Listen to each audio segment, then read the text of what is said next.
Hey guys, Mr. Capilouta here coming at you for day 6 of online learning. Our final day of breaking down each pillar, and today we are on the 5th pillar, which is called flexibility. And flexibility in terms of like sports and fitness, how I define it is just, having your muscles feel loose, having your muscles not feeling like stiff, okay? And then just being able to move around and have full range of motion. Now with sports, it's incredibly important to be flexible.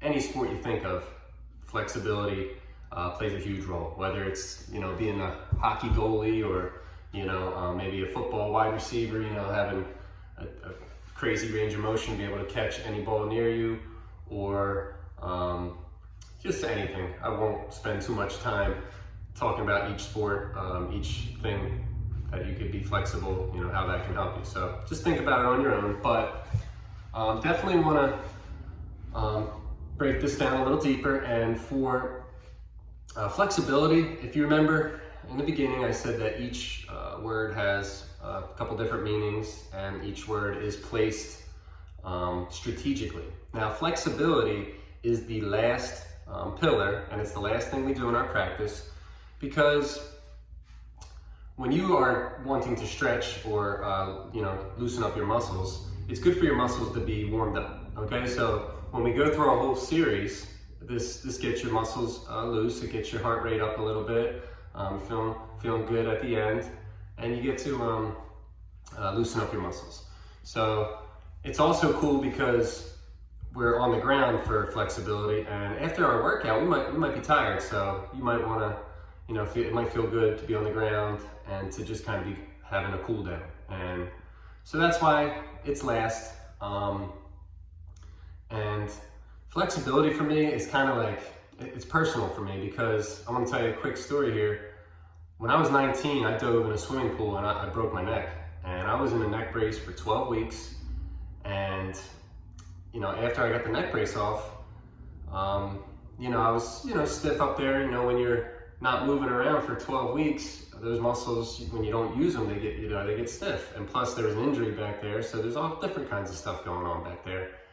And I just never really rehabbed it properly, I guess. And years down the road, I noticed that I was having some flexibility issues. Like, I would reach down and touch my toes, and I couldn't really even go like that because there was just so much buildup in there and so much stiffness that it was incredibly difficult. So you know what I did? I said, what can help this? Maybe if I went to a yoga class, I feel like that would be great for it. So I went, and it was like torture. It was hard as heck, and it was like, I kept looking at the clock, like, when's this gonna be over? This is hard. But you know what I did? I made it a point to stay dedicated, and I said, next time I go to a class, I wanna be confident, and I wanna feel like I can handle it. So you know what I did? I took time to just practice reaching down, touching my toes, and trying to loosen up my neck. Now I did that for a long time. I'm talking maybe months or even a year or two, and I just dedicated myself to 5 minutes a day, and then as it got more and more stretched out and comfortable, it was 10 minutes, then it was 20 minutes, and then I started doing other stuff, and I started feeling great and more flexible. So I just want to encourage you to, no matter where you're at right now, if you just start off slow like I did, 5 minutes, just get started with something. And then, so that 5 minutes of me just trying to reach down and touch my toes, and it was hard, and I was stiff, I got better, and now it's turned into I'm able to do way more stuff. So that's definitely cool. So that's the physical sports, fitness side of flexibility. And now I want to talk about how it's kind of maybe incorporated into your everyday life. And how I've been doing that, I've kind of talked about my own, and then you can kind of think about how it relates to yours. So, a couple things that you can be flexible with. I'm going to use my wife and I as an example. So, maybe dinner. Maybe I love my pizza plain, and maybe she loves her pizza with toppings on it. You got to be flexible. We can't do toppings every time. Maybe one time we do toppings and one time we do plain. So That's being flexible. Maybe TV, like I love watching football on Sundays. And maybe she likes watching like a show, like a singing show or competition or something like that. Well, maybe one night I'll watch that, and then so some days I could have football. So that's being flexible. Maybe on weekends, maybe she likes to stay in and maybe I like to go out with my friends. Well, maybe this weekend we'll go out with friends, maybe next weekend we'll just relax or whatever, watch a movie. So that's being flexible. Maybe she likes the beach and I like the pool. Well, it's not fair that we would go to the pool every day because we're missing out on what she likes. So try to balance it and be flexible and basically not being selfish. And I know that's kind of a harsh word. I've been selfish before. I'm sure you've been selfish before.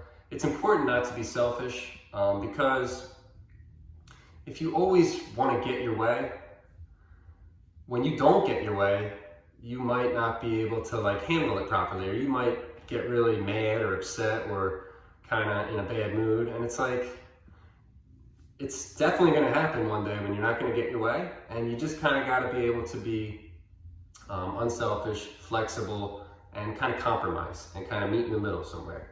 And this will help you with relationships, whether it's with your siblings, parents, friends, whatever. Okay. So keep in mind, you want to be flexible in your everyday life, and you definitely want to be flexible with your body. So we're definitely going to practice that and get real good at it. So that's it for flexibility. That's it for the breakdowns. We're going to be able to move more into now actually doing some fun things. So definitely looking forward to tomorrow's video, and I'll see you then. Have a great day, guys.